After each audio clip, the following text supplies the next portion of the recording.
Firma. Clara, hoy sales de aquí sin marido, sin casa y sin el derecho a usar nuestro apellido. Firma ahora. Clara Vallejo llegó a la notaría creyendo que solo enfrentaría el fin de su matrimonio, pero se encontró con una trampa montada con sonrisas elegantes y cláusulas crueles. Hugo Montero, el marido que un día prometió protegerla, estaba sentado junto a su propia madre, dispuesto a entregarle una separación calculada para dejarla sin nada. Lo que la familia Montero no sabía era que Clara conocía mejor que nadie el peso de una firma, y antes de que el bolígrafo tocara el papel, una simple pregunta comenzaría a transformar aquel acuerdo en una prueba contra todos ellos. Hoy sales de aquí sin marido, sin casa y sin el derecho a usar nuestro apellido, dijo Victoria Montero. Lo hizo con una calma tan pulida que parecía haberla ensayado frente al espejo de su mansión en La Moraleja, la sala reservada de la notaría, en pleno barrio de Salamanca. Era amplia, fría y silenciosa. En el centro, una mesa de madera oscura, vasos de agua intactos, una bandeja con cafés, ya fríos y pilas de documentos organizados. Como si la vida de una mujer pudiera desmontarse en orden alfabético, Clara estaba sentada al otro lado de la mesa. Llevaba un vestido beige sencillo, el pelo recogido en la nuca y las manos reposando sobre el pequeño bolso en su regazo. Hugo Montero no la miraba directamente. Mantenía la mandíbula tensa, dejando asomar un reloj carísimo bajo la manga de su traje azul marino. No lo compliques más de lo que ya lo has complicado, Clara, murmuró él. A su lado, Patricia Andrade, la asesora legal de la familia, inclinó el cuerpo con una sonrisa afilada. Es un acuerdo generoso para alguien que entró en este matrimonio sin aportar nada, añadió. Clara levantó la vista. No miró a Patricia, sino al oficial de la notaría que aguardaba la orden para empezar a leer. Antes de firmar nada, quiero escuchar cada cláusula en voz alta, dijo con voz serena. Victoria soltó una risa corta, casi insonora, como quien se divierte con una niña que pide explicaciones sobre asuntos de adultos. Siempre te ha gustado fingir que entiendes el mundo de los negocios, querida, murmuró, ajustándose la pulsera de oro. Pero esto es muy sencillo. Aceptas marcharte discretamente. La familia preserva su buen nombre. Y nadie tiene por qué saber que tu matrimonio se hundió porque no supiste ocupar el lugar que se te dio. Clara sintió que la frase entraba despacio, sin rasgar de inmediato, como una cuchilla muy fina. Durante 3 años había escuchado variaciones de ese mismo veneno. En cenas, en ascensores, en fiestas familiares y en llamadas dejadas en altavoz por error. Hugo respiró hondo y, por fin, la miró un segundo. Mi madre solo quiere evitar un escándalo, dijo. Clara le sostuvo la mirada. ¿Y tú? Hugo, ¿qué quieres evitar tú, el escándalo o la verdad? Patricia rozó la carpeta con la punta de los dedos. La verdad es que doña Victoria ha ofrecido más de lo que debería. El piso se queda en la familia. Los vehículos siguen a nombre de la empresa. Las participaciones permanecen intactas. Tú recibes una cantidad de transición y sigues con tu vida. Clara se giró hacia el oficial. Por favor, empiece por la primera página. El hombre se aclaró la garganta. Se ajustó las gafas y empezó a leer. Lo hizo con esa neutralidad entrenada de quien está acostumbrado a ver a parejas despidiéndose por rabia, por vergüenza o por puro cálculo. Mientras hablaba de disolución de gananciales, confidencialidad y renuncia a futuras reclamaciones. Clara observaba los pequeños movimientos en la sala. Patricia miraba el móvil cada 2 minutos. Victoria mantenía los dedos entrelazados, pero su pulgar izquierdo presionaba al derecho con fuerza. Hugo movía el pie bajo la mesa, impaciente, como si la demora de Clara fuera solo un defecto más de ella como esposa. Al otro lado de la puerta de cristal al ácido, subía el sonido sordo de Madrid, claxones lejanos en la calle Velázquez, ascensores abriendo y cerrando, pasos apresurados de personas que seguían con sus vidas. Mientras tanto, el nombre de Clara era borrado de una familia que nunca la había aceptado. Cuando el oficial llegó al apartado de los bienes, ella inclinó ligeramente la cabeza. Repita esa frase, pidió. Victoria se tensó. Clara, no empieces. Ella no respondió a su suegra. El oficial dudó un instante. Y luego volvió a leer el fragmento. Decía que Clara reconocía no poseer participación. Derecho directo. Indirecto, ni expectativa sobre cualquier patrimonio relacionado con la familia Montero, incluyendo activos transferidos, garantizados o movidos durante el matrimonio. Clara respiró despacio. La palabra garantizados quedó suspendida sobre la mesa, como una gota de tinta cayendo sobre una tela blanca.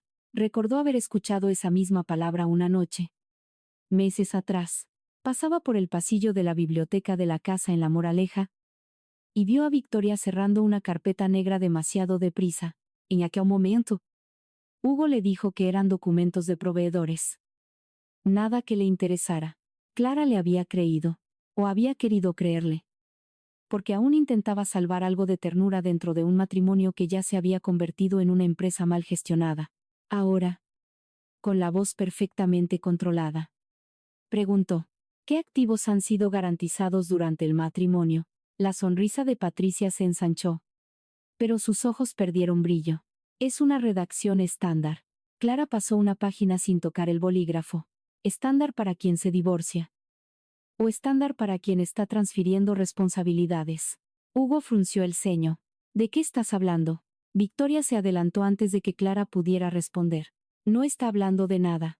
Está intentando ganar tiempo. Siempre ha sido así de dramática cuando no consigue lo que quiere. Clara miró a Hugo. Solo quiero entender qué es lo que me están presionando para que firme, por primera vez. Él apartó la mirada de su madre y miró la carpeta. Y el oficial continuó. Ahora visiblemente incómodo. La sala parecía encogerse.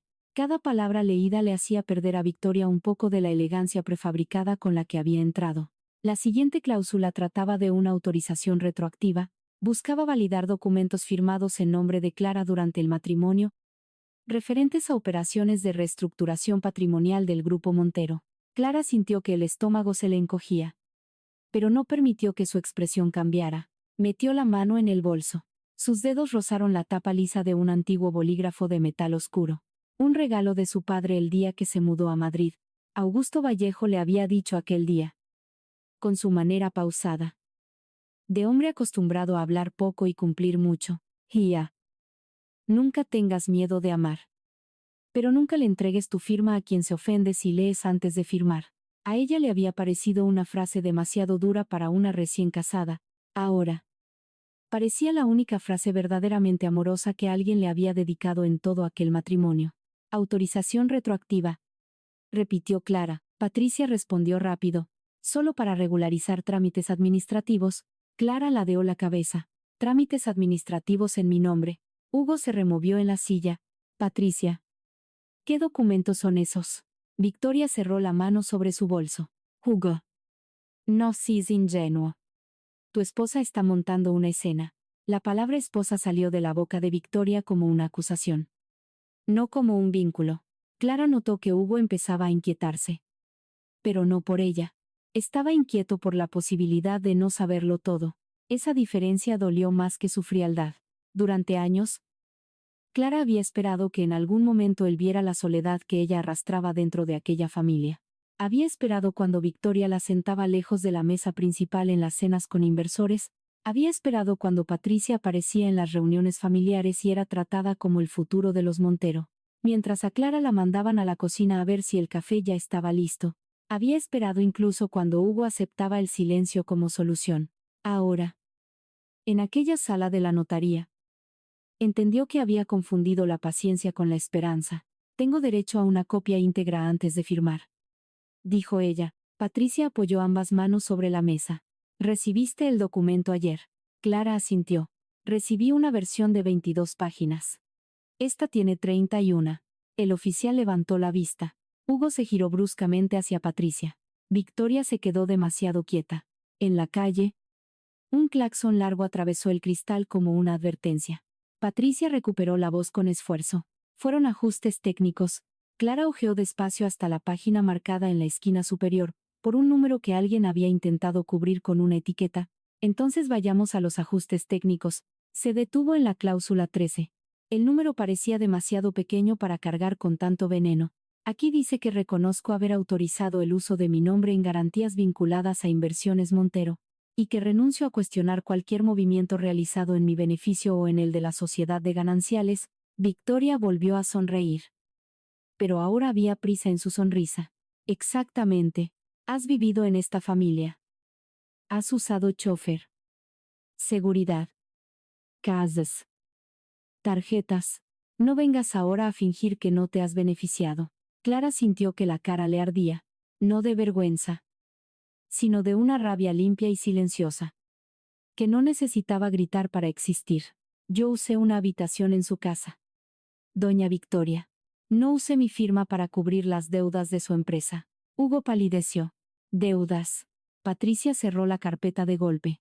Clara está distorsionando términos que no comprende. Clara miró al oficial. Registre. Por favor. Que la parte interesada solicita una aclaración sobre la cláusula 13 antes de proceder a la firma. El oficial, atrapado entre el protocolo y la tensión, tecleó unas palabras en el ordenador. El sonido de las teclas pareció irritar a Victoria más que cualquier acusación. Se inclinó hacia Clara, bajando la voz. Pero no lo suficiente como para que los demás no la oyeran. ¿Te crees que puedes amenazarnos porque has aprendido 2 o 3 palabrejas de abogados? Sin jugo. Vuelves a ser nadie. Una chica sin apellido. Sin influencias. Sin patrimonio visible. Tu padre, sea quien sea, no está aquí para financiar tu insolencia. Clara sintió que el golpe alcanzaba un lugar antiguo. Anterior al matrimonio.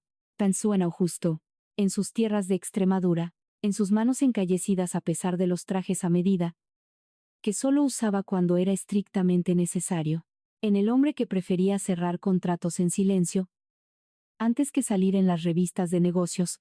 Pensó en todas las veces que él quiso intervenir y ella le pidió que no lo hiciera. Ella quería ser amada sin que el peso del apellido Vallejo entrara en la habitación antes que ella. Quería ser elegida por ser Clara, no por ser la hija de Augusto. Y tal vez ese había sido su error más doloroso. Miró fijamente a Victoria y respondió. Tiene usted razón en una cosa. Mi padre no ha entrado conmigo en esta sala. Hizo una pausa. Pero eso no significa que no sepa dónde estoy. Hugo se levantó un poco de la silla. Como si la frase hubiera abierto una puerta a sus espaldas. Clara. ¿Qué significa eso? Ella no respondió de inmediato. Sacó del bolso el bolígrafo oscuro, y lo puso sobre la mesa sin quitarle el capuchón. Victoria rió con desdén. Ahora vas a convertir un bolígrafo en una amenaza. Clara rozó el lateral del objeto con el pulgar. No. Solo he traído la única cosa que mi padre me pidió que nunca olvidara. Patricia miró el bolígrafo y, por una fracción de segundo, pareció reconocerlo. Fue tan rápido que quizá Hugo no lo vio, pero Clara sí. Y lo guardó en su memoria. Cuando me casé, continuó Clara, firmé documentos de protección patrimonial que nunca mencioné en esta casa. ¿Por qué? Para mí, mi matrimonio no era una negociación. Victoria apretó los labios. Mentira. Clara se inclinó hacia adelante. Entonces, ¿por qué la cláusula 13 intenta hacerme renunciar precisamente al derecho de cuestionar garantías dadas en mi nombre? El silencio que siguió no estaba vacío. Estaba lleno de miedo. Hugo miró a su madre con una expresión que Clara nunca le había visto, una mezcla de duda y dolor. Por primera vez en toda la mañana, parecía menos un marido traidor y más un hijo descubriendo la arquitectura de su propia ceguera. Victoria intentó recomponerse usando su vieja autoridad. Basta. Clara, vas a firmar ahora. O vas a salir de aquí sin la cantidad de transición. La amenaza debía sonar definitiva. Pero ya no tenía la misma fuerza. Clara cogió el vaso de agua. Bebió un sorbo pequeño y volvió a dejarlo exactamente sobre el mismo círculo húmedo. Yo no firmo un documento con páginas cambiadas. No firmo renuncias sobre operaciones que desconozco. No firmo autorizaciones retroactivas para que nadie use mi nombre. Why? Sobre todo, no firmo mientras no esté presente mi representante legal de patrimonio propio. Patricia se puso roja. Representante legal, ¿no habías informado de que traerías abogado? Clara clavó sus ojos en ella. No te informé a ti. Hugo se pasó una mano por el pelo, perdiendo por un instante la imagen impecable que siempre lucía en las reuniones del Paseo de la Castellana. Clara, si hay algo que yo no sé sobre esas garantías, tienes que decírmelo ahora. El dolor casi la hizo reír. Ahora quería saberlo. Después de 3 años eligiendo no escuchar, tuve que decirlo muchas veces. Hugo. Pero solo te ha parecido conveniente escucharme cuando tu propia firma ha empezado a correr peligro junto a la mía. Fuera. En el pasillo. Se acercaron unos pasos firmes. No eran los pasos apresurados de un empleado, ni el caminar nervioso de un cliente que llega tarde.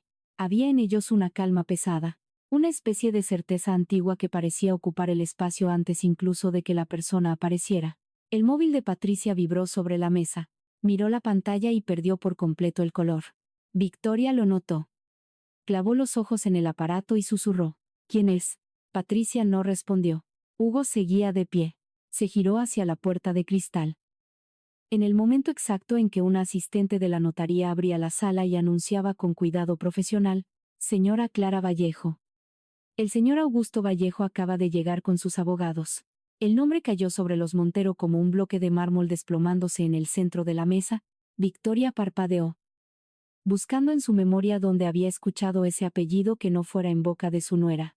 Patricia cerró los ojos un segundo, como quien comprende, demasiado tarde, que la trampa había sido montada para la persona equivocada. Clara no sonrió.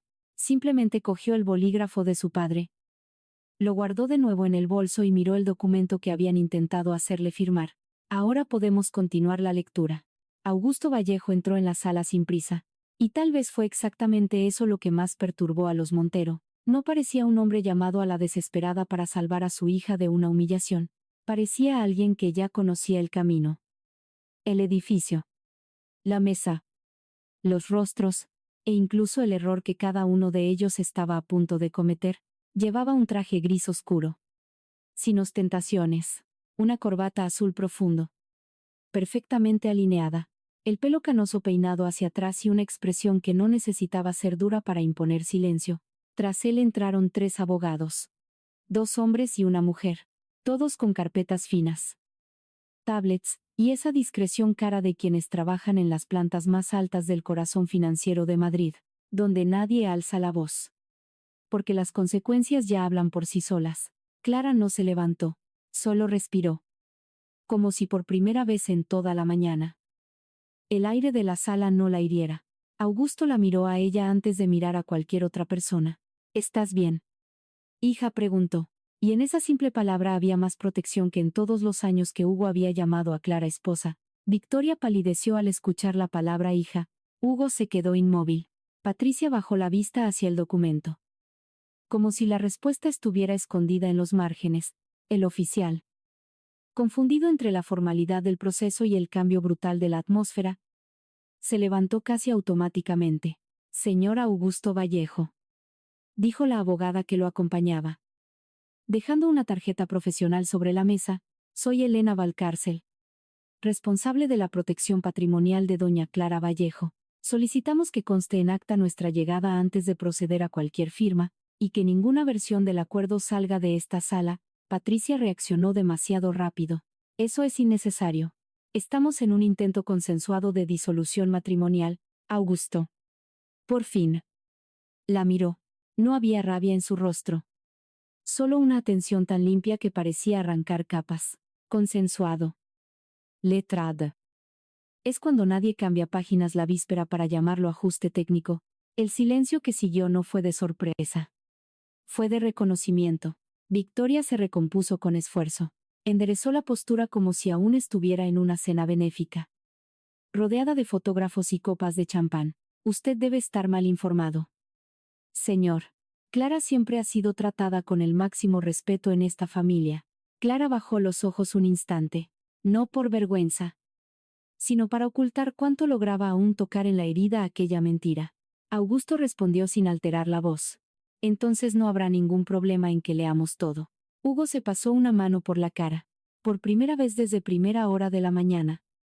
Parecía más cansado que arrogante. Él conocía el apellido Vallejo. No en detalle, porque era el tipo de nombre que circulaba sin aparecer demasiado, ligado a inmensas fincas en Extremadura, empresas agrícolas, inversiones discretas en Madrid y participaciones que rara vez venían con fotos en las revistas. Ahora, mientras Augusto se sentaba junto a Clara, Hugo empezó a recordar pequeñas señales que antes había juzgado irrelevantes. Un chofer mayor al que Clara llamaba Tomás y que nunca aceptaba propinas. Una llamada que ella rechazó en medio de una cena porque a papá no le gusta hablar de negocios en la mesa. Un collar sencillo de oro antiguo que Victoria había tildado de provinciano, pero que un joyero del barrio de Salamanca observó una vez con excesivo cuidado. Clara, dijo Hugo en voz baja, buscando en ella una explicación que lo salvara de su propia ceguera. ¿Por qué nunca me lo contaste? Ella lo miró con una serenidad que dolió más que cualquier acusación. Porque quería saber si me elegirías cuando creyeras que yo no tenía nada. Victoria golpeó la mesa con la uña. ¿Qué melodrama más conveniente? Elena Valcárcel abrió su maletín y pidió al oficial una copia de la versión presentada para la firma. Patricia dudó, diciendo que el documento aún estaba en fase de negociación, pero el oficial, ya precavido, informó de que el borrador había sido entregado formalmente y podía registrarse como parte del intento de acuerdo. El primer abogado de Augusto, un hombre llamado Marcelo Vidal, pidió que se preservara también el archivo digital original, incluyendo fecha, hora de modificación y remitente. Patricia entrecerró los ojos. Esto es una maniobra intimidatoria. Clara respondió antes de que lo hiciera cualquier abogado. Intimidatorio fue traerme aquí con una versión diferente a la que recibí ayer. Victoria se inclinó hacia Hugo. ¿Vas a permitir esto? Hugo abrió la boca, pero no le salió ninguna frase hecha. Hasta esa mañana, él creía que permitir era el verbo correcto para todo lo que envolvía a Clara. Permitir que se quedara. Permitir que se fuera. Permitir que recibiera un dinero. Permitir que conservara alguna dignidad. Ahora, viendo a Augusto de pie a su lado, Hugo se dio cuenta de que tal vez Clara jamás había necesitado su permiso. Tal vez solo había estado esperando su respeto. Y él no supo dárselo. La lectura se reanudó por la cláusula 13. La sala entera parecía inclinarse sobre ese número. El texto afirmaba que Clara reconocía tener conocimiento y haber dado su consentimiento a garantías, movimientos e instrumentos financieros asociados al periodo matrimonial, renunciando a cuestionar actos practicados en su nombre por representantes del Grupo Montero o personas vinculadas a la administración familiar. Elena pidió al oficial que hiciera una pausa. Señor Hugo Montero. ¿Doña Clara ocupó algún cargo administrativo en Inversiones Montero?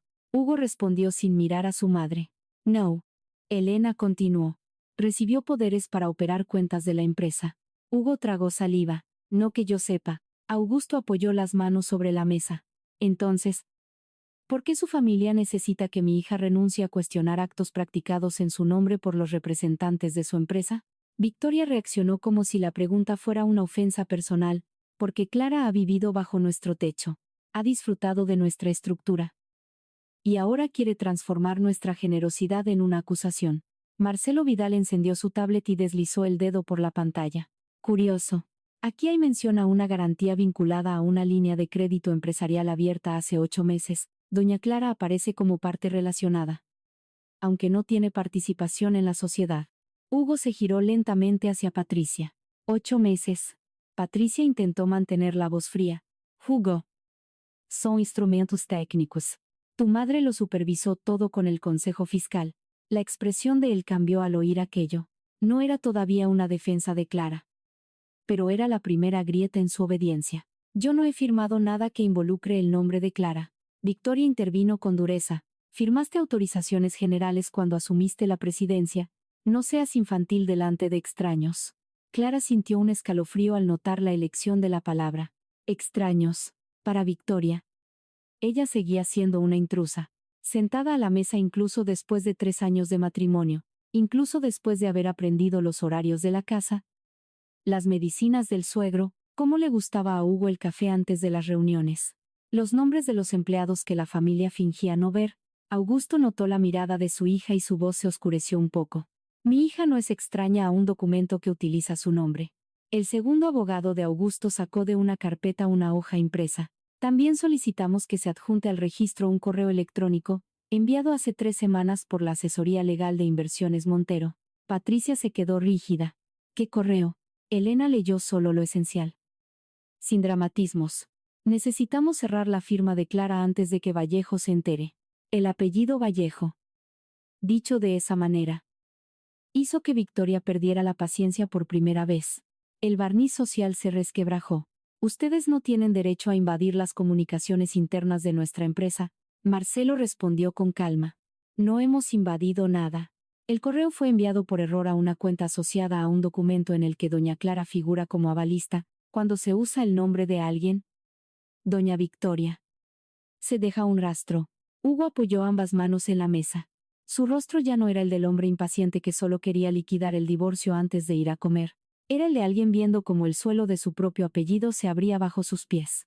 Mamá. ¿Qué garantías son esas? Victoria lo miró como si la hubiera traicionado en público. Son medidas que han mantenido a esta familia en pie. Mientras tú jugabas a las casitas con una mujer que nunca entendió nuestro mundo, Clara cerró los ojos un segundo. No por debilidad, sino por confirmación. Había frases que, cuando finalmente se decían en voz alta, ponían fin a años de dudas. Hugo susurró, «Has usado su nombre». Victoria respondió con una furia controlada. «He salvado la empresa que un día será tuya». La frase desplazó el centro de gravedad de la sala. Hasta entonces, el divorcio parecía tratar sobre si Clara se iba con o sin bienes. Ahora se revelaba como algo mucho mayor, más antiguo y mucho más sucio. Patricia intentó frenar la espiral. Ningún documento se ha ejecutado de forma ilegal. Había una autorización presumida por el régimen del matrimonio y la convivencia patrimonial. Elena levantó la vista. La autorización presumida no sustituye al consentimiento expreso, especialmente cuando hablamos de patrimonio propio, protegido mediante capitulaciones antes del matrimonio. Victoria se echó a reír. Prolariza sonorota. Patrimonio propio. ¿Qué patrimonio? Clara llegó a esta familia con 2 maletas y un vestido barato. Augusto habló entonces con una firmeza que hizo que hasta el oficial dejara de teclear. Clara llegó con algo que su familia nunca ha tenido. Doña Victoria.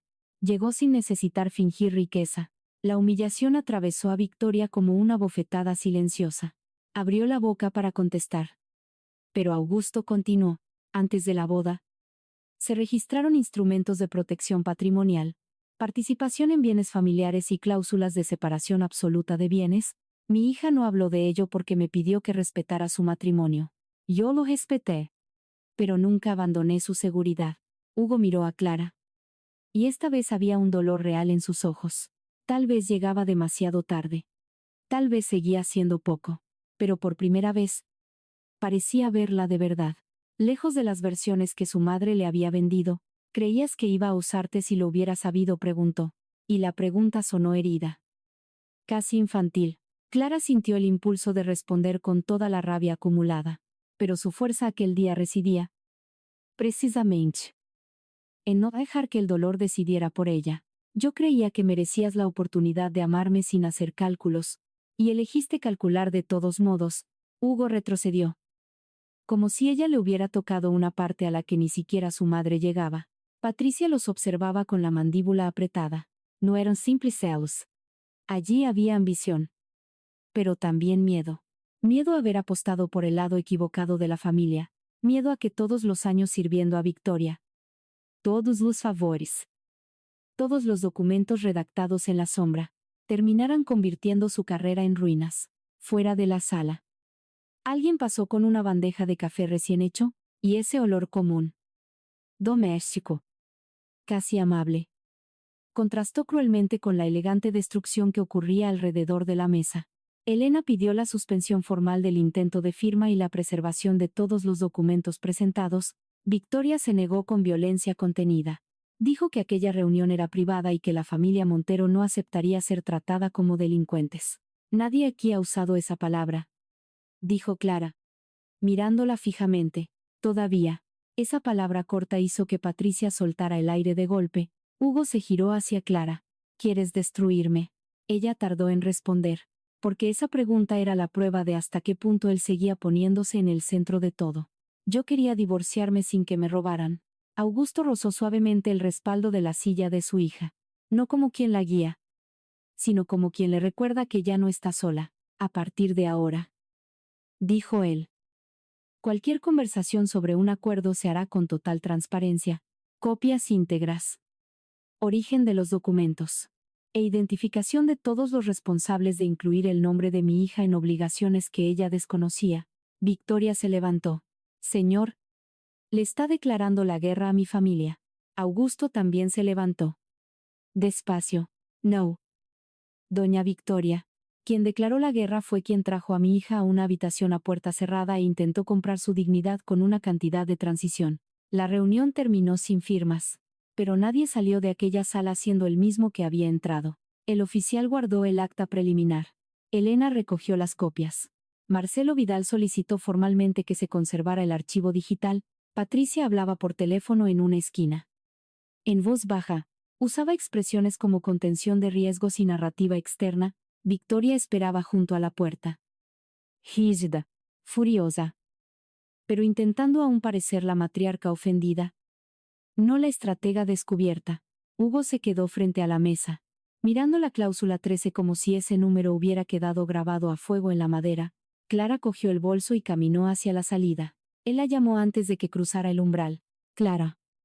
Yo no lo sabía todo. Ella se detuvo. Pero no se giró inmediatamente. El pasillo de la notaría parecía interminable, iluminado por una luz blanca que no perdonaba ojeras ni mentiras.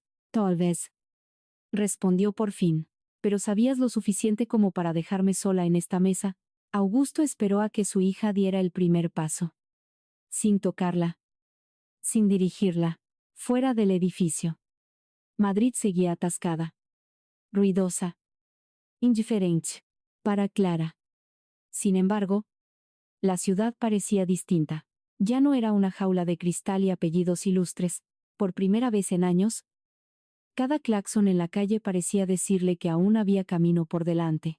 La noticia no salió en los periódicos aquella tarde, pero corrió más rápido que una portada dentro de los círculos adecuados. En Madrid, algunas reputaciones se destruyen primero por mensajes de WhatsApp, luego por notas discretas en las columnas Salmón, y solo entonces se convierten en un escándalo público.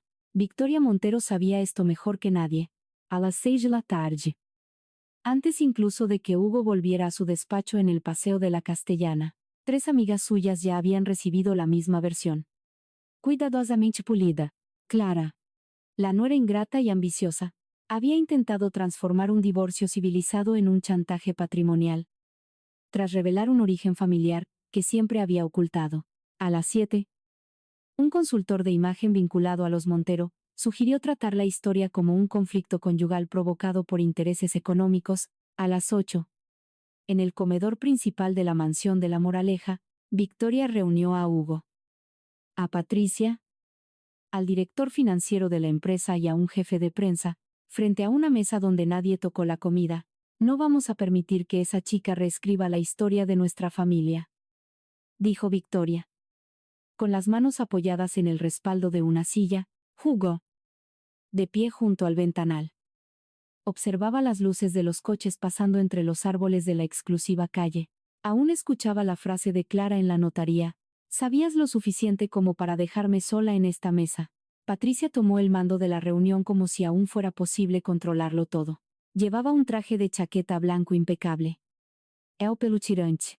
Y hablaba con una precisión que hacía que cada palabra pareciera parte de una estrategia muy antigua. La prioridad es impedir que Clara aparezca como víctima. Si se la ve como a una heredera protegida por un padre poderoso, los Montero parecerán unos oportunistas. Necesitamos invertir la narrativa. El jefe de prensa preguntó con cautela qué tipo de narrativa sería sostenible. Victoria respondió antes que Patricia. La verdad conveniente. Clara nunca se adaptó. Siempre rechazó los eventos. Evitaba los compromisos sociales. Fingía humildad para juzgarnos. Y ahora aparece con abogados y quiere acusarnos de algo que no entiende. Hugo se dio la vuelta. Mamá. Ella entendió la cláusula antes que yo. La sala se quedó congelada. Era la primera vez en mucho tiempo que contradecía a Victoria delante de otros. La matriarca respiró hondo, como si estuviera ante un niño insolente, no ante el presidente de una compañía. Hugo. Estás afectado. No confunda su teatralidad con inteligencia. Él miró a Patricia. ¿Y el correo? ¿Quién escribió que necesitábamos la firma de Clara antes de que Vallejo se enterase? Patricia ni pestañeó. Fue una formulación desafortunada de alguien del equipo. Nada más. El director financiero bajó los ojos. Y Hugo se dio cuenta. Mientras la mansión calculaba la mejor forma de convertirla en la villana, Clara estaba en el antiguo piso que había alquilado antes de casarse, en el barrio de Acacias. Mirando unas cajas que nunca había tenido el valor de deshacer por completo. El lugar era pequeño comparado con la casa de los Montero, pero había en él una honestidad que la mansión jamás había poseído. En la cocina, la cafetera italiana siseaba sobre el fuego, esparciendo un olor fuerte que la transportaba de vuelta a las mañanas en la finca de su padre, en Extremadura, cuando Augusto le enseñaba que el dinero podía comprar puertas, pero no podía enseñar a nadie a cruzarlas con dignidad. Elena Valcárcel estaba sentada a la mesa con el portátil abierto, mientras Augusto observaba a su hija en silencio. «Van a atacar tu reputación», dijo la abogada. Clara sujetó la taza con ambas manos. «Ya han empezado». Mostró el móvil, donde una conocida del círculo del barrio de Salamanca le había escrito un mensaje fingiendo preocupación. «He oído que le pides una fortuna a Hugo. Ojalá todo se resuelva sin escándalos». Augusto apretó la mandíbula. «Puedo acabar con esto hoy mismo». Clara miró a su padre con una ternura agotada. «Lo sé, pero si lo haces tú por mí, dirán que solo he cambiado un apellido por otro escudo». Augusto no respondió. Su dolor era precisamente ese. Tener el poder suficiente para proteger a su hija, y, aún así, tener que respetar su decisión de defenderse sola. A la mañana siguiente, Hugo llegó temprano a la sede de Inversiones Montero, una torre de cristal cerca de la Castellana, donde el café se servía en tazas demasiado pequeñas y la gente sonreía incluso cuando estaba a punto de despedir a alguien. Al entrar en el despacho de presidencia, encontró sobre la mesa un sobre de papel craft, sin remitente. Dentro había copias de mensajes internos, informes de garantías, y una nota escrita a mano por el antiguo contable de la empresa, Eliseo Noguera, que se había jubilado 2 meses antes alegando problemas de salud. La primera frase bastó para dejar a Hugo sin aire. «Hugo, no puedo seguir cargando con la responsabilidad por el uso del nombre de tu esposa en operaciones que ella nunca autorizó». Lo leyó una vez. Y otra, intentando encontrar un fallo. Una brecha. Cualquier cosa que devolviera su mundo a la forma que tenía antes. Había fechas. Import. Reuniones. Menciones a Patricia y una orden de Victoria para mantener a Clara al margen de las conversaciones. En uno de los mensajes, Patricia escribía: «Ella no entiende la estructura. Si Hugo no pregunta, mejor no explicarle nada». Hugo sintió vergüenza antes de sentir rabia, porque no había preguntado. En 3 años, no había preguntado. Sin embargo, la vergüenza no lo volvió justo de forma inmediata. A última hora de la tarde, fue al edificio de Clara. Sin avisar, la encontró en el garaje comunitario. Regresando de una reunión con Elena, el sótano olía a hormigón húmedo, gasolina y lluvia antigua. Iluminado por luces blancas que endurecían las facciones de cualquier rostro, Clara se detuvo al verlo junto a su coche negro, sin chofer, sin escoltas, sin la armadura de la familia. «No deberías estar aquí», dijo ella. Hugo dio un paso al frente.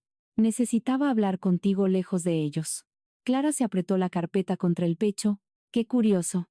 Fue exactamente lo que yo necesité hacer durante años. Hablar contigo lejos de ellos. Y nunca pude». Él encajó el golpe sin apartar la mirada. «He encontrado documentos. Cosas que mi madre y Patricia no me explicaron». Clara sintió un cansancio tan profundo que casi parecía calma. «¿Y has venido a preguntarme si son verdad?» Hugo respiró hondo. «He venido a preguntarte por qué escondiste quién eras. ¿Por qué dejaste que yo pareciera?»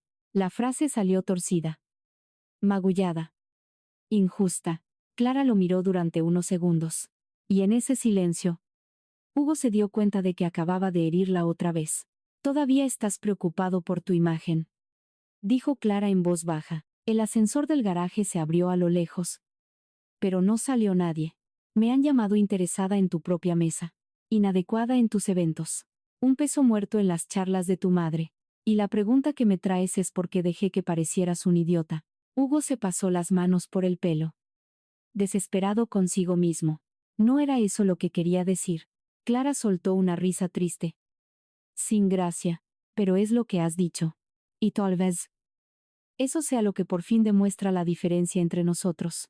Yo escondí mi apellido porque quería que me quisieran sin un precio.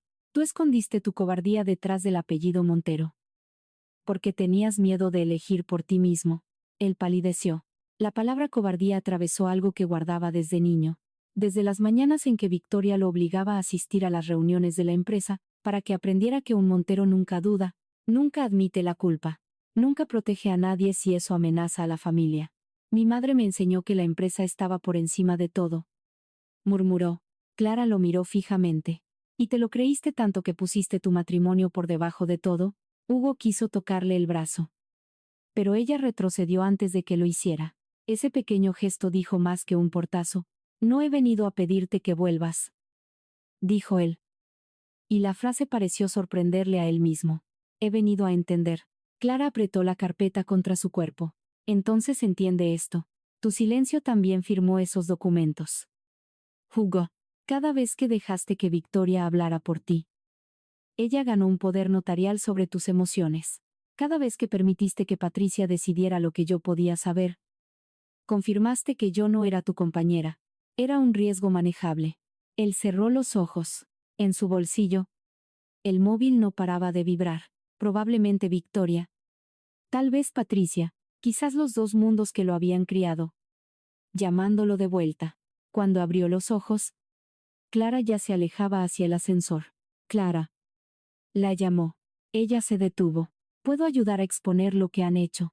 Clara no se giró. Empieza exponiéndote a ti mismo. ¿Por qué has tardado tanto? Las puertas del ascensor se cerraron ante él. Hugo se quedó solo en el garaje, escuchando el eco de una frase que ningún informe financiero podría arreglar. Esa misma noche, Victoria recibió a Patricia en su despacho particular. En la mansión de la Moraleja, una sala forrada de madera oscura, con fotos antiguas de hombres Montero, sonriendo en inauguraciones, en subastas y en cenas de gala. No había ninguna mujer en el centro de las imágenes. Solo en los bordes, sujetando copas o niños, como adornos de una continuidad masculina que Victoria había aprendido a manejar desde las sombras, se sirvió un coñac. Pero no le ofreció a Patricia. Hugo está flaqueando, dijo. Patricia se mantuvo de pie. Está confundido. Clara ha hurgado en su culpa. Victoria se giró despacio. No menciones su nombre como si fuera una rival a mi altura. Patricia apretó los labios. Con todo el respeto. Doña Victoria. Lo es. Y su padre también. Victoria se acercó a la mesa y sacó de un cajón la copia antigua de un documento. Por eso tenemos que actuar antes de que encuentren esto. Patricia reconoció el papel y se quedó blanca. Era un borrador de autorización patrimonial con la firma escaneada de Clara en el pie de página, usada como plantilla en operaciones internas. Usted me dijo que esa versión había sido destruida. Victoria bebió un sorbo de coñac. He dicho muchas cosas para mantener viva a esta familia. Por primera vez, Patricia pareció menos cómplice y más prisionera. Había construido su carrera orbitando en torno a los Montero, aceptando favores, cargos y promesas susurradas por Victoria. Una parte de ella había llegado a creer que, cuando por fin apartaran a Clara, Hugo vería en ella a la mujer adecuada para estar a su lado.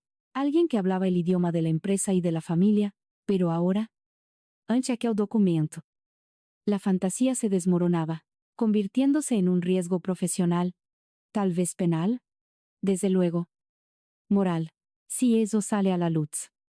Dirán que falsificamos su consentimiento. Victoria dejó el vaso en la mesa con un golpe seco. Nadie ha falsificado nada. Clara firmó decenas de papeles durante el matrimonio. Patricia bajó la voz. No. Y este no. La respuesta flotó entre ambas como una condena. Victoria se acercó tanto que su sombra cubrió parte del rostro de la abogada. Escúchame bien. Tú redactaste las cláusulas.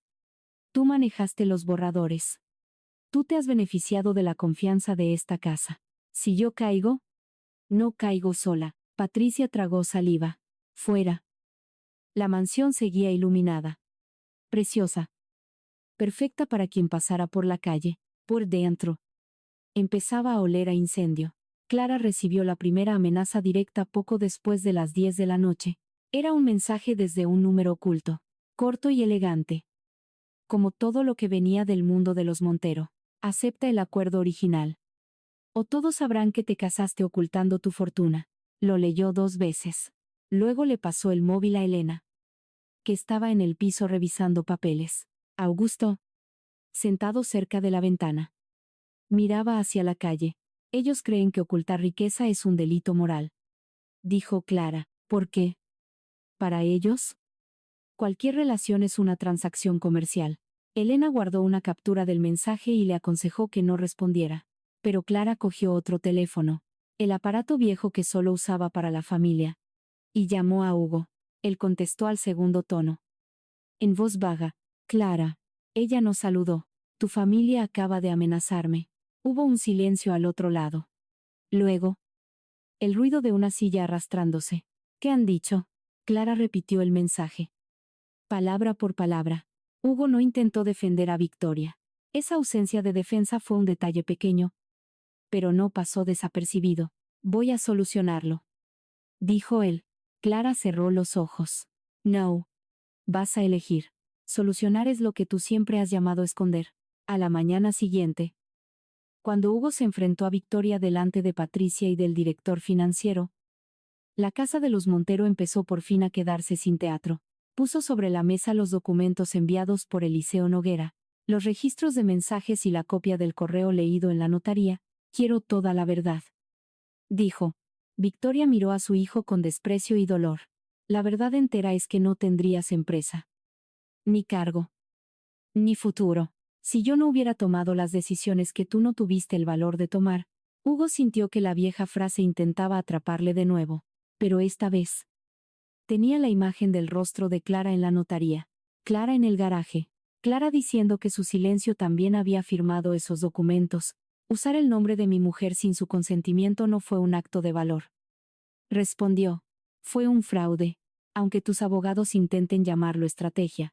Patricia desvió la mirada. Y ese gesto lo dijo todo. Victoria se dio cuenta de que el muro empezaba a resquebrajarse desde dentro. Así que hizo lo que siempre hacía cuando perdía el control. Atacó el punto más débil. Todavía quieres a esa mujer, Hugo. Por eso estás dispuesto a destruir a tu madre. Él tardó en contestar. Cuando lo hizo, su voz sonó baja, pero firme. Tal vez solo esté destruyendo la mentira a la que me enseñaste a llamar familia. Al final de aquel día, Clara recibió de Elena una copia digital. Nuevos archivos obtenidos a través de Eliseo. Entre ellos, había una cadena de correos que mencionaba una reunión fijada para la mañana siguiente, en la misma notaría, supuestamente, para formalizar el rechazo de Clara y atribuirle la ruptura de las negociaciones. Era una maniobra. Si no aparecía, dirían que había huido. Si aparecía desprevenida, intentarían acorralarla otra vez. Clara se quedó largos minutos en silencio, mirando su propio reflejo en la pantalla oscura del portátil. Augusto se acercó y le preguntó si quería que él dirigiera la reunión. Ella negó con la cabeza. Esta vez no. La voz no le tembló. Mañana volveré a esa sala. Pero no a pedir respeto. Elena cerró la carpeta despacio, comprendiendo. ¿Aquí? Clara. Ella cogió el bolígrafo de su padre. Lo giró entre los dedos y miró por la ventana. A hacer que todo el mundo escuche la cláusula 13 hasta el final. A la mañana siguiente, Clara regresó a la notaría en el barrio de Salamanca. Sin la apariencia de quien busca revancha, llevaba un traje de pantalón azul marino. Sencillo, sin joyas llamativas.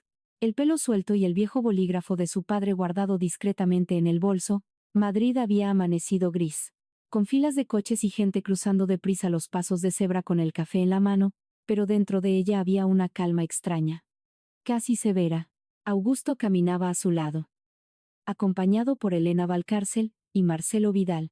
Sin embargo, esta vez Clara no dejó que su padre entrara primero. Cuando la puerta de la sala reservada se abrió, Victoria Montero ya estaba sentada, impecable, con un vestido claro, como si la elegancia pudiera borrar una noche de insomnio. Patricia estaba a su lado, pálida bajo el maquillaje. Hugo seguía de pie junto a la ventana, mirando la ciudad como quien intenta reconocer su propia vida al otro lado del cristal. Clara entró, saludó al oficial y dijo, antes de que nadie pudiera empezar la función, hoy no he venido a negociar mi dignidad. He venido a terminar la lectura que ustedes intentaron interrumpir. Victoria sonrió con el mismo desprecio educado de siempre. Pero había una grieta en su voz cuando respondió. Has aprendido muy rápido a hablar como una abogada. Clara.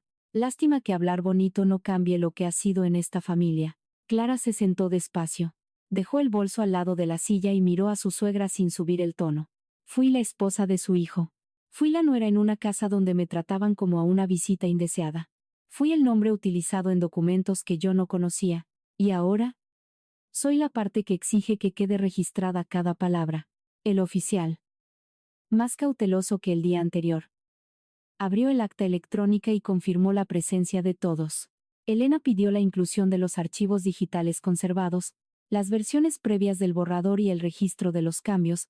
Patricia intentó intervenir. Esto excede el propósito de la reunión. Hugo se giró hacia ella, y por primera vez, su mirada no buscó instrucciones. No. El propósito de la reunión era que Clara firmara sin entender nada. Ahora, el propósito ha cambiado. Victoria lanzó a su hijo una mirada de traición absoluta. ¿Te vas a poner en contra de tu propia madre? Hugo respondió bajo, pero firme. Me voy a poner en contra de lo que habéis hecho usando el nombre de mi mujer. La palabra mujer atravesó la sala con un peso inesperado. Clara no miró a Hugo. No podía permitirse confundir una frase correcta con una verdadera reparación. Elena pidió al oficial que retomara la cláusula 13 desde el principio. La lectura empezó. Fría. Técnica. Casi sin emoción. Clara reconocía tener constancia previa sobre garantías empresariales. Aceptaba la regularidad de los actos practicados por los representantes de Inversiones Montero durante el matrimonio, y renunciaba a cualquier futura reclamación sobre movimientos realizados en su nombre. Directa o indirectamente, Marcelo Vidal abrió una carpeta. Puso sobre la mesa una copia de la versión enviada a Clara la víspera de la primera reunión. En esta versión, explicó, la cláusula 13 no existía. Luego puso otra hoja. En esta, insertada pocas horas antes de la firma, aparece con una redacción lo bastante amplia como para cubrir actos que doña Clara afirma desconocer. Patricia respiró hondo. La cláusula se incluyó por pura cautela. Clara la miró fijamente. Cautela de quien sabía que tenía algo que esconder. Victoria se inclinó. Furiosa. Cuidado con las palabras, Clara le respondió. He tenido demasiado cuidado con las palabras que otros han usado en mi contra. Hoy no. Elena conectó su tablet al monitor de la sala. Con permiso del oficial. Y mostró la secuencia de las versiones. Cada archivo tenía fecha, hora y origen.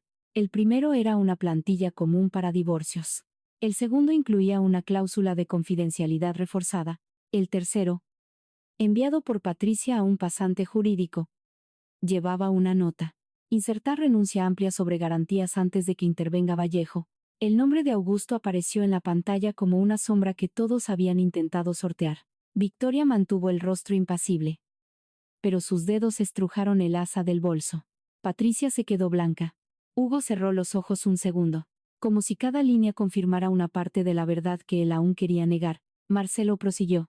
Si doña Clara era, como afirman, alguien sin patrimonio relevante y sin relación con las obligaciones de la empresa, ¿por qué esa urgencia en hacerla renunciar a cuestionar los avales?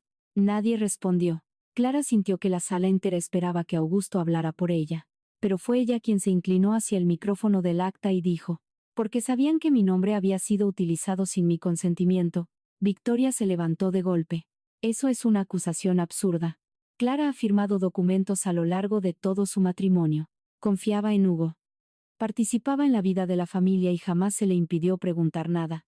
La mentira habría podido sobrevivir en una cena, entre copas de vino y risas falsas. Pero no en aquella sala. Frente a archivos, actas y horarios registrados, Clara abrió su propia carpeta por primera vez. Dentro había copias organizadas por fecha, con discretas marcas azules. Firmé invitaciones a eventos, recibos del servicio, autorizaciones de viaje, documentos bancarios personales y un contrato de decoración para la casa de Sotogrande que nunca llegué a disfrutar. Nunca firmé una autorización para avalar deuda de Inversiones Montero. Nunca autoricé poderes administrativos. Nunca consentí que mi nombre fuera usado para reestructuraciones patrimoniales. Patricia intentó recuperar terreno. Usted no tiene los conocimientos técnicos para afirmar eso. Clara levantó el bolígrafo de su padre y le quitó el capuchón lentamente. Tal vez no tenía conocimientos técnicos cuando entré en esta familia, pero he aprendido una cosa muy sencilla. ¿Quién tiene la razón? No necesita cambiar las páginas la noche de antes. El oficial tecleó la frase. El sonido de las teclas sonó como una pequeña condena. Augusto abrió entonces un portafolios más pequeño, forrado en cuero antiguo. No había alardes en aquel gesto, solo una gravedad paternal que hizo que Clara recordara el olor de la biblioteca en Extremadura, las noches en que él revisaba contratos mientras ella estudiaba en la mesa de al lado, antes de la boda. Dijo él. Mi hija firmó conmigo un instrumento de organización patrimonial. Parte de sus bienes estaban blindados por cláusulas específicas, registradas y anteriores al matrimonio. Yo acepté que Clara no le revelara los detalles a su marido, porque ella quería construir una vida donde el dinero no entrara en la habitación antes que el amor. Hugo bajó la cabeza. Victoria rió con amargura. ¡Qué historia tan bonita! ¿Y qué conveniente? Augusto la miró. Conveniente es intentar transformar la confianza de una esposa joven en el aval silencioso de una empresa endeudada. Elena proyectó entonces el registro prenupcial. Sin los importes detallados, solo la existencia de la protección legal y la representación patrimonial. Patricia perdió la compostura un instante. Eso no demuestra fraude. Clara respondió antes que Elena. Pero demuestra que sabíais perfectamente que yo tenía algo que proteger. La ruptura definitiva no vino de Augusto, ni de Clara. Vino de la propia Patricia. Presionada por el silencio de Hugo, por la mirada feroz de Victoria, y por la precisión abrumadora de los documentos, intentó salvarse a sí misma. Y terminó por desgarrar el último velo. La idea nunca fue perjudicar a Clara a nivel personal. Dijo, con un tono de voz más alto de lo que pretendía. Era solo impedir que los activos blindados por Vallejo bloquearan la reestructuración del grupo. Doña Victoria dijo que, si Clara firmaba la renuncia, no habría reclamaciones posteriores. En cuanto terminó la frase, se dio cuenta de lo que acababa de decir.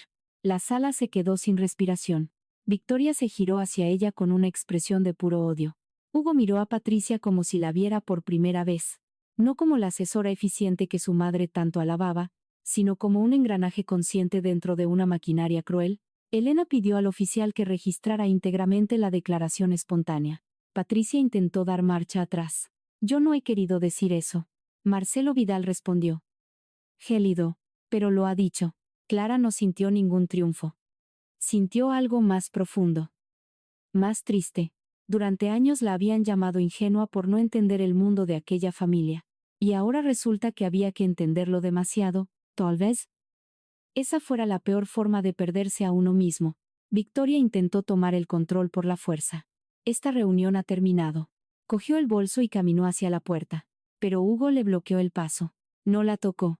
Solo se quedó frente a su madre. Pálido. Devastado. Pero por fin inamovible. No ha terminado. Victoria abrió los ojos. Indignada. Apártate de mi vista. Él respiró hondo. Has usado a Clara. Has usado mi cargo. Has usado mi confianza. Y cuando todo empezó a salir a la luz, intentaste convertirla a ella en la culpable. Victoria respondió con una crueldad íntima. La misma con la que debió de haberlo educado. Durante años. He hecho lo que tú nunca tuviste el valor de hacer. Proteger el apellido Montero.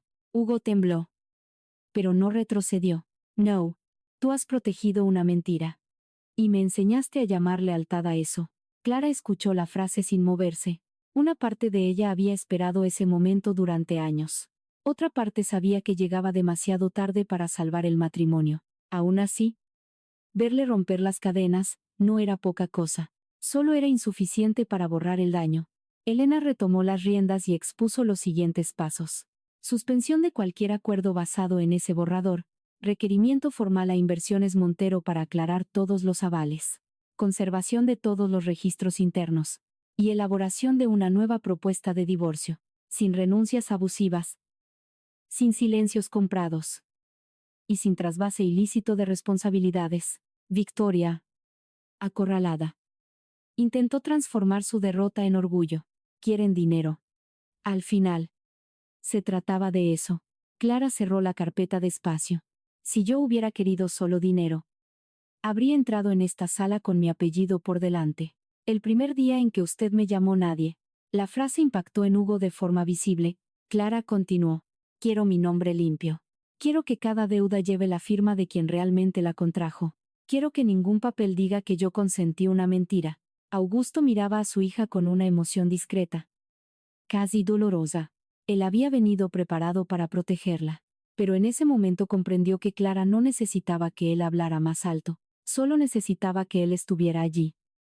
Mientras ella, por fin, usaba su propia voz. Hugo se acercó a la mesa y cogió una de las copias de la cláusula 13. Le temblaban ligeramente las manos. Voy a firmar una declaración, reconociendo que Clara no participó en la administración de Inversiones Montero, y que yo no tengo constancia de que ella consintiera dichos avales. Victoria emitió un sonido de indignación. ¿Vas a entregar a tu familia? Hugo se giró hacia ella. Ya entregué a mi mujer cuando me quedé callado. No voy a entregar también la verdad. Patricia se cubrió la cara un instante. Derrotada. No por un ataque repentino de bondad, sino al constatar que su mejor opción ahora era colaborar. Elena aceptó la declaración para incorporarla al acta preliminar. Sin convertir aquello en un acto de redención, Clara tampoco lo hizo. Cuando Hugo la miró, buscando tal vez una señal de perdón, solo encontró una firme serenidad. Gracias por decir la verdad, dijo ella, pero la verdad no deshace lo que ya has permitido. Él asintió, como si por fin comprendiera que algunas puertas no se abren con el arrepentimiento, algunas exigen tiempo. Y otras nunca más vuelven a abrirse. Al final de la reunión, el borrador original quedó oficialmente anulado.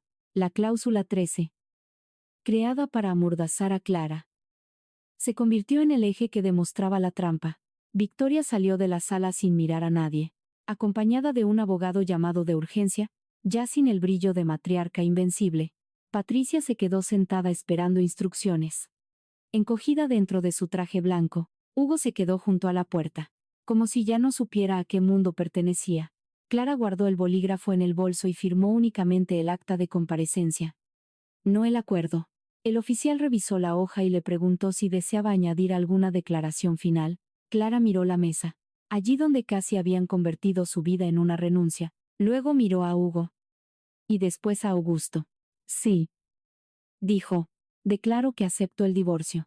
Pero no acepto salir de mi propia historia como la culpable de delitos que no he cometido.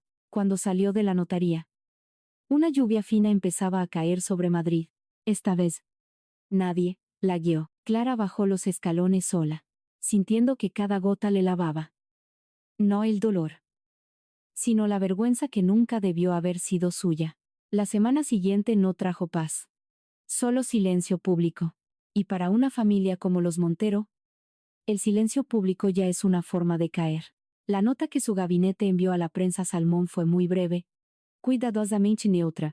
Afirmaba que Inversiones Montero pasaría por una auditoría interna de gobernanza, y que Hugo Montero se apartaría temporalmente de la presidencia ejecutiva hasta la conclusión de la misma. Ni una palabra sobre Clara. Ni una palabra sobre Victoria. Pero en Madrid, donde el verdadero significado de los comunicados se lee en las ausencias, todos entendieron lo suficiente. En los pasillos de los edificios de la Castellana, se susurraba un nombre entre café y café. En La Moraleja, las invitaciones empezaron a posponerse. Se cancelaron almuerzos. Y la casa, que antes parecía intocable, empezó a recibir visitas de abogados en coches oscuros. Victoria seguía paseando por sus salones de mármol como si aún lo controlara todo. Pero el servicio ya no corría al primer toque de la campanilla. Patricia, guiada por su propia estrategia de defensa, entregó documentos y correos que confirmaban el origen de la cláusula 13. No lo hizo por puro arrepentimiento. Lo hizo porque entendió que, cuando una mentira se derrumba, el que se queda debajo raras veces elige la forma de caer. Clara asistía a este desmoronamiento de lejos, desde el pequeño piso de acacias, donde por fin empezó a abrir las cajas. Había ropa que aún olía a la mansión de los Montero, vestidos comprados para eventos en los que había sonreído con los hombros tensos, zapatos usados en cenas donde nadie le había preguntado cómo estaba, fotos de una luna de miel en Sotogrande, donde Hugo aparecía guapo pero distante, atendiendo llamadas de Victoria entre paseo y paseo. Los separó todo sin prisa. Algunas cosas las donó. Otras las guardó. Muy pocas se quedaron. Augusto apareció aquella tarde con café en grano y unos dulces típicos del pueblo, diciendo que podía llevársela a Extremadura un par de semanas. La dehesa está demasiado silenciosa sin ti, comentó, intentando ocultar sus ganas de protegerla tras una simple invitación. Clara sonrió. Cansada. Yo también estoy demasiado silenciosa sin mí. Su padre no lo entendió de inmediato. Pero tampoco preguntó. Había aprendido que cuando su hija encontraba una frase así, estaba cosiendo por dentro algo que nadie más podía tocar. El nuevo acuerdo de divorcio se redactó en términos claros, casi secos, sin el perfume venenoso de las versiones anteriores, ni renuncias amplias, ni autorizaciones retroactivas, ni confidencialidad usada como venda en los ojos. Clara no reclamó el patrimonio de los Montero, que no le pertenecía, pero exigió que se retirara íntegramente su nombre de cualquier operación, una declaración formal de ausencia de consentimiento para los avales, el reembolso de los gastos legales, y una reparación proporcional por los daños causados por el uso indebido de su identidad. Elena Valcárcel leyó cada línea con ella. Sin prisas. Why? En un momento dado. Le preguntó. ¿Estás segura de que no quieres pedir más? Clara miró por la ventana. Hacia el tráfico incesante de Madrid. Durante 3 años me dijeron que quería demasiado. Ahora quiero exactamente lo que es mío. Ni menos. Ni el exceso que me haría parecerme a ellos. Elena cerró la carpeta con un pequeño gesto de aprobación. Eso es más difícil que la venganza. Clara respondió sin sonreír. Lo sé. Por eso lo he elegido. Hugo llegó a la notaría para la firma final antes de la hora acordada. Iba sin corbata, con el rostro más delgado, con ojeras de noche sin dormir y una sobriedad que no pegaba con el hombre que días antes. Solo quería liquidar el divorcio para no entorpecer su agenda. Al verle en el pasillo, Clara sintió que un dolor antiguo se removía, no como una esperanza, sino como una cicatriz, que le recordaba que seguía siendo piel. Él no intentó acercarse demasiado. Gracias por venir, dijo, y se dio cuenta de lo absurdo de la frase al instante. Clara arqueó ligeramente las cejas. He venido porque yo también quiero que termine. Hugo asintió. Lo sé. Entre ellos había ahora un espacio que ninguna disculpa podía cruzar por sí sola. Llevaba una carpeta negra en las manos. Antes de que entremos, tengo que darte esto. Clara no la cogió de inmediato. ¿Qué es? Él respiró hondo. Copias de todo lo que he encontrado desde entonces. Mensajes de mi madre. Poderes generales que usó para presionar al consejo. Y una declaración mía. Asumiendo que fallé al no supervisar el uso de tu nombre. Clara miró la carpeta. Y luego le miró a él. ¿Has entregado esto a la auditoría? Hugo asintió. Sí. Y también se lo he entregado a Elena. Esta vez. Clara cogió la carpeta. El gesto fue sencillo. Pero Hugo pareció encontrar en él más de lo que habría atrevido a pedir. No hago esto para quedar bien contigo, dijo él, bajando la voz. Tal vez al principio sí quisiera. Tal vez una parte de mí aún quiere que veas que no soy solo el cobarde que se quedó callado en esa mesa. Pero he entendido que ese deseo también es puro egoísmo. Así que solo te diré lo que debí decirte antes. Lo siento. No por haber sido engañado por mi madre, sino por haber elegido estar ciego cuando tú necesitabas que yo viera. Clara se apretó la carpeta contra el pecho. Igual que había hecho tantas veces con documentos, con el voz, con pedazos de sí misma. La diferencia es que ahora no la usaba como escudo. Yo creí en ti mucho tiempo. Jugó. Él cerró los ojos. Dolido. Lo sé. Ella continuó. Y lo peor no fue descubrir que tu familia me despreciaba. Eso siempre lo supe. Lo peor fue darme cuenta de que a ti te resultaba más cómodo no saberlo. La frase no sonó a ataque. Sonó a verdad. Y esa mañana, la verdad ya no necesitaba gritar. La firma final tuvo lugar en la misma sala donde todo había empezado a derrumbarse. Pero el ambiente era distinto. Porque Clara era otra ante él. Victoria no apareció. Su abogado informó que se había apartado de las decisiones de la empresa, y que cualquier contacto con Clara sería estrictamente formal. Patricia tampoco estaba. Tendría que responder ante el colegio de abogados y estaba negociando su colaboración por otra vía. Hugo firmó primero las declaraciones vinculadas al grupo, y luego el convenio regulador de divorcio. Cuando el bolígrafo tocó el papel, Clara recordó la primera frase de Victoria en aquel mismo lugar. diciendo que saldría de allí sin marido, sin casa y sin apellido. Ahora, era cierto que salía sin marido, pero una casa nunca había sido solo un inmueble, y un apellido nunca fue un refugio cuando se usaba como una correa. Clara leyó cada página antes de firmar. El oficial esperó. Elena esperó. Augusto, sentado detrás de ella, no dijo nada. El viejo bolígrafo de metal oscuro se deslizó sobre la línea final. Con firmeza, no hubo un triunfo ruidoso, ni música invisible, ni aplausos. Solo la belleza sobria de una mujer devolviéndose a sí misma el derecho a decidir. Cuando todo terminó, Augusto la esperó en el pasillo. Tenía los ojos húmedos. Aunque fingía observar un cuadro aburrido en la pared, «Has firmado con mi bolígrafo», dijo, intentando sonar ligero. Clara rió por primera vez en muchos días. Sin amargura. Me has sido muy útil. Augusto negó con la cabeza. No. Tú lo has sido. Ella se acercó y lo abrazó. Durante años había evitado apoyarse demasiado en su padre, porque temía que el mundo pensara que toda su fuerza venía de él. Ahora entendía que el apoyo no anulaba la valentía. La protección no restaba libertad. Ser querida por un padre no la hacía débil. Débil era aquel que solo sabía querer cuando podía controlar. No me voy a Extremadura todavía, dijo ella, aún abrazada a él. Augusto se apartó lo justo para mirarla. Me lo imaginaba. Clara respiró hondo. Quiero quedarme en Madrid. Quiero abrir un pequeño despacho. Consultoría patrimonial. Acuerdos. Asesoramiento para mujeres que han firmado cosas sin entender. Porque confiaban en quien decía amarlas. Augusto sonrió con un orgullo contenido, pequeño por cuánto tiempo. Clara le devolvió la sonrisa. Hasta que yo decida que puede crecer. Hugo escuchó parte de la conversación desde lejos. Sin acercarse, había algo justo en quedarse fuera de ese abrazo, fuera de ese futuro, fuera de la primera decisión libre que Clara tomaba tras el divorcio. Salió de la notaría antes que ella. Y se quedó unos minutos en la acera, a la sombra del edificio. Viendo cómo los coches avanzaban despacio, el móvil sonó. Era Victoria. No contestó. No por venganza, sino porque, por primera vez, comprendía que el amor de un hijo no podía seguir sirviendo de excusa para la obediencia ciega. Minutos después, le envió un mensaje corto. Le decía que hablarían cuando ella estuviera dispuesta a decir la verdad, sin convertir su culpa en un sacrificio. Luego, apagó el aparato. En la empresa, tendría que enfrentarse a consejeros, auditores y empleados, que ya no le verían con la misma autoridad.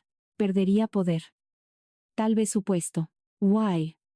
Desde luego, la comodidad de ser el heredero protegido, pero había un tipo de ruina que, por fin, se sentía como una limpieza.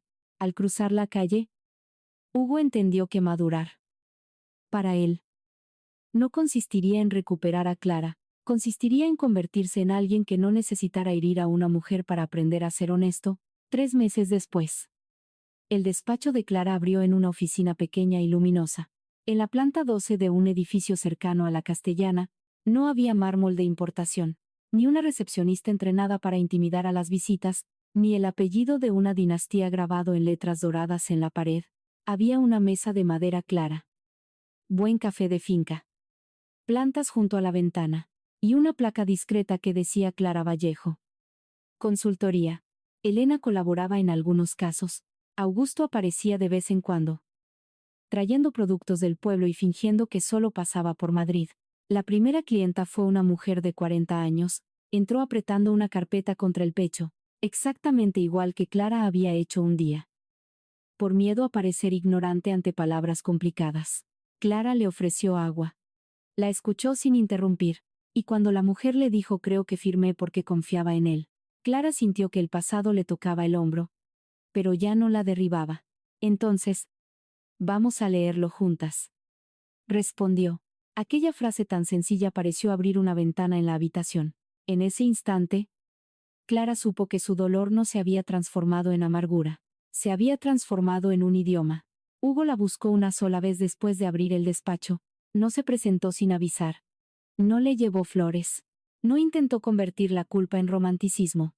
Le pidió hablar en una cafetería cercana, una de esas con mesas diminutas, Ruido de tazas y ejecutivos tecleando con prisas entre reuniones. Clara aceptó. Porque ya no necesitaba huir para demostrar que era libre. Le contó que había dejado definitivamente la presidencia hasta que terminara la auditoría, que Victoria había perdido su asiento en el consejo, y que la empresa sería reestructurada por gente externa. Habló sin hacerse la víctima, sin convertir a su madre en un monstruo para parecer el inocente. Cuando terminó, miró a Clara con una honestidad que llegaba tarde. «Todavía te quiero», le dijo. Clara sintió que la frase entraba en un lugar que antes había sido una casa. Y ahora era un recuerdo. No la despreció. Pero tampoco se aferró a ella. Tal vez. Una parte de mí siempre querrá a la persona que pensé que podías llegar a ser. Respondió. Pero no puedo volver a un lugar donde tuve que encoger mi voz para poder caber. Hugo asintió. Y esta vez no pidió otra oportunidad. Lo entiendo. Clara sonrió. Con algo de tristeza. Espero que algún día lo entiendas de verdad. Isa enoja. Clara caminó sola por Madrid después de cerrar el despacho. La ciudad estaba viva. Impaciente. Llena de luces. Semáforos. Gente saliendo tarde de trabajar y parejas discutiendo en voz baja en las esquinas. Se detuvo. Compró un café malo en un vaso de cartón y se rió de sí misma por echar de menos el café de Extremadura. El viento le alborotó el pelo. Y por un segundo. Pensó en la notaría. En la mesa de madera oscura. En la cláusula 13. En las manos temblorosas de Hugo. Y en el rostro de Victoria. Cuando se dio cuenta de que el poder sin verdad es solo miedo muy bien vestido, nada de aquello desaparecería. Pero ya no tenía poder sobre ella. Clara siguió caminando. Con el bolso ligero al hombro. El bolígrafo de su padre guardado en el bolsillo interior. No como un arma, sino como un recordatorio. Había salido de aquel matrimonio sin el apellido Montero. Sin la casa de los Montero. Sin la ilusión de que el amor era suficiente cuando faltaba el respeto, pero no había salido vacía. Había salido con su propio nombre completo, Why. Por primera vez en mucho tiempo. Eso era más que suficiente. Un año después del divorcio, Clara Vallejo ya no caminaba por Madrid como quien huye de su vida anterior. Pisaba firme, y la calma que irradiaba no venía de la ausencia de dolor, sino de la decisión de no permitir que el dolor dictara sus pasos. El despacho de Clara Vallejo había crecido más rápido de lo esperado.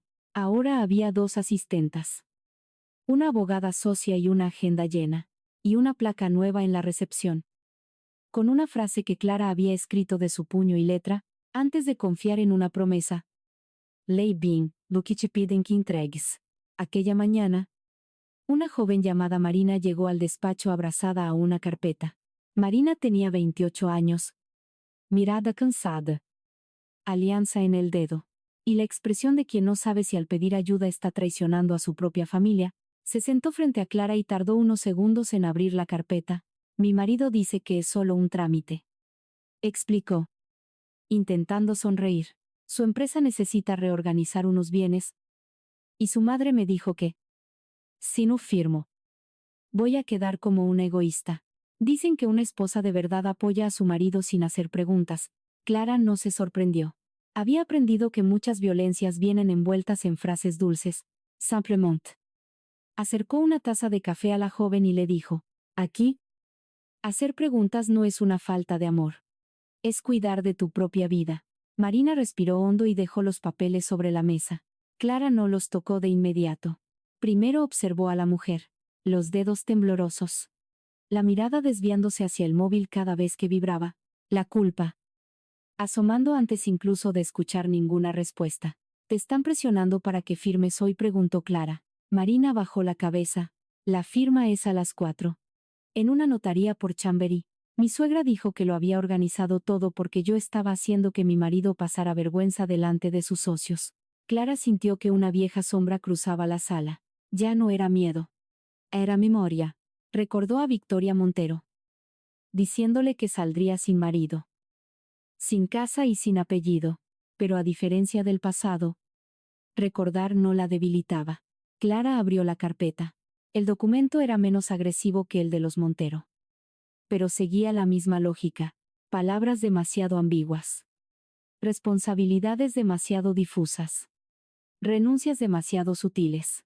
Una cláusula hablaba de consentimiento amplio para reestructuraciones, otra, de obligaciones asumidas en beneficio de la economía familiar. Clara dejó la hoja y preguntó, ¿tú trabajas en la empresa de tu marido? Marina negó con la cabeza. ¿Te han explicado qué bienes se van a usar? ¿Qué deudas existen? ¿Qué riesgos asumes con tu nombre? Marina apretó los labios. Dijeron que no lo entendería. Clara sintió que la frase le quemaba por dentro.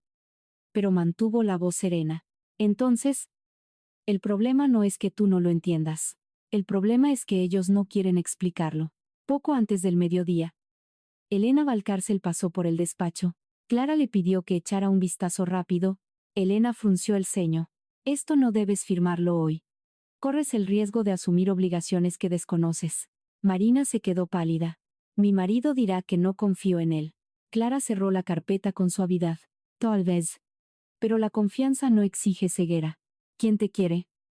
Puede explicártelo. ¿Quién te respeta? Puede esperar. ¿Quién necesita que firmes con miedo? No busca una compañera. Busca Kichihindas. La joven se tapó la cara y empezó a llorar en silencio. Clara se levantó a por un pañuelo. No intentó detener el llanto. Durante mucho tiempo, ella misma había llorado a escondidas para no incomodar a los demás. Ahora sabía que algunas lágrimas son la primera señal de que alguien está volviendo a encontrarse. A las 4 de la tarde, Clara acompañó a Marina a la notaría en Chamberí, no como una salvadora. No para tomar decisiones por ella, sino como la prueba viviente de que una mujer no tiene por qué entrar sola en una sala diseñada para callarla. Eduardo, el marido de Marina, esperaba con su madre y dos socios. La suegra, una mujer de voz suave y mirada dura. Miró a Clara de arriba abajo. ¿Quién es usted? Marina. Con voz aún insegura, pero más firme que por la mañana. Respondió. Es mi asesora. Eduardo soltó una carcajada seca. Asesora Marina. Por el amor de Dios. Esto es un asunto de familia. Clara no se movió. Marina apretó la carpeta y luego la dejó sobre la mesa. Precisamente porque es un asunto de familia. Necesito entenderlo antes de firmar. El ambiente cambió de golpe.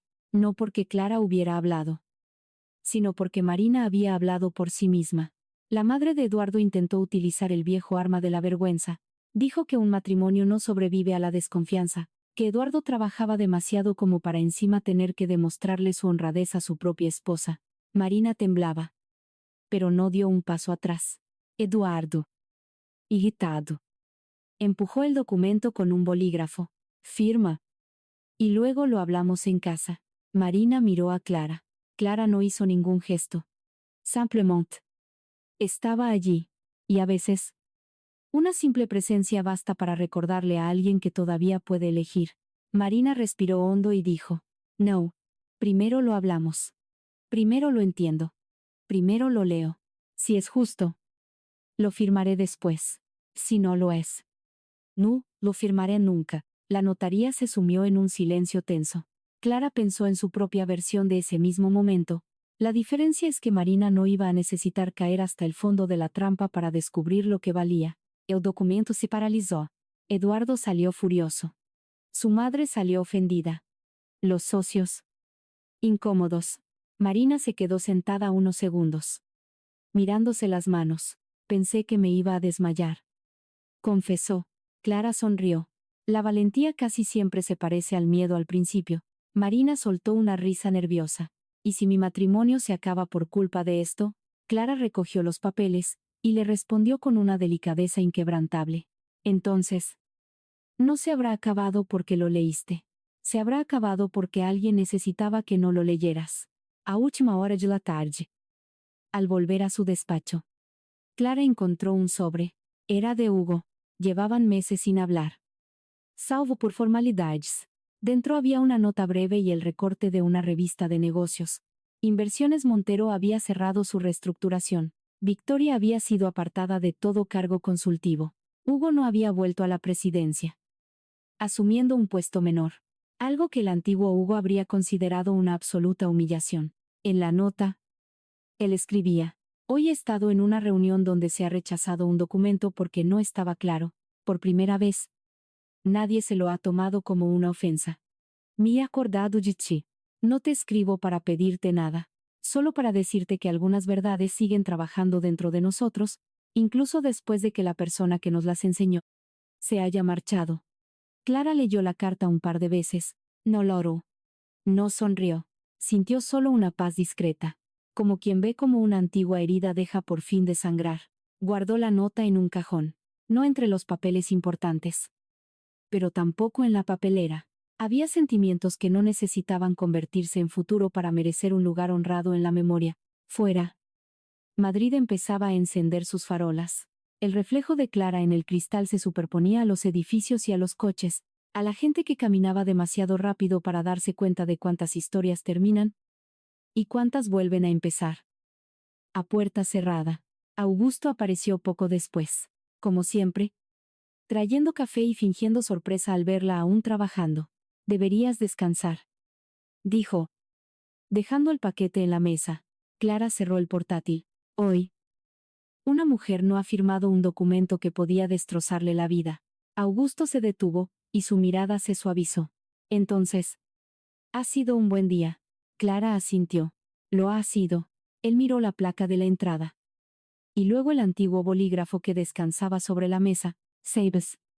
Cuando te regalé ese bolígrafo, quería que te protegiera. Clara lo cogió y lo giró entre los dedos. Me protegió, pero no porque impidiera que alguien me hiciera daño. Me protegió porque me recordó que mi mano era mía. Isa Noche. Clara salió del edificio tarde. Pero no se sentía vacía. Madrid rugía. Llena de pasos, de claxones y de prisas. Compró el mismo café malo de siempre, y caminó despacio. Sin chofer. Sin un apellido prestado. Sin necesidad de demostrarle nada a nadie. Pensó en Marina. En Elena. En Augusto. Incluso en Hugo. Pensó en todas las mujeres a las que les habían enseñado a confundir el amor con la obediencia. Y la paz con el silencio. Apretó el bolso contra su cuerpo. No por miedo, sino con el instinto de quien ha aprendido a cuidar de lo que es suyo. Un año antes, Clara había salido de una notaría decidida a recuperar su nombre. Ahora entendía que recuperar el nombre era solo el principio. La verdadera libertad era poder decir que no, y hacerlo sin sentirte culpable por atreverte a sobrevivir.